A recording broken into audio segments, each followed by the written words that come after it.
Hi friends, good morning. This is GYJ. Greetings from Chennai. So నేను ఇవాళ సరదాగా ఏదో కొంచెం వాకింగ్కి వెళ్దామని బయలుదేరాను. నిజంగా ఈ సిటీ గురించి చెప్పుకోవాలంటే సిటీ చాలా బాగుంటుంది. ఇంకోటి వచ్చేసి ఇక్కడ పీపుల్స్కి హెల్పింగ్ నేచర్ ఎక్కువ ఉంటుంది.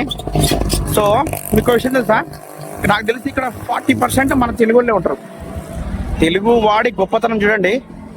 ప్రపంచంలో ఎక్కడికి వెళ్ళినా ఇండియన్ ఉంటాడు. ఆ ఇండియన్లో ఒక ప్రతి ముగ్గురులో ఒక తెలుగు వాడు ఉంటాడు. ఇది మన తెలుగువాడి గొప్పతనం. ఓకేనా? సో నేను నిన్న టీ నగర్కి వెళ్ళాను. అక్కడ షాపింగ్ చేశాను నిన్న టీ నగర్లో. అక్కడ చాలా మట్టుకు మన తెలుగు వాళ్ళే ఉన్నారు. అంటే రాష్ట్రాల్లో ఉన్నట్టే అనిపించింది. నిజంగా చాలా బాగుంటుంది సిటీ. సో ఒక భాష రాదని అంతే తప్ప ఇక్కడ 3 months 4 months ఉంటే తమిళ్ కూడా మనం ఈజీగా నేర్చుకోవచ్చు. Thank you so much. This is GYJ. Bye.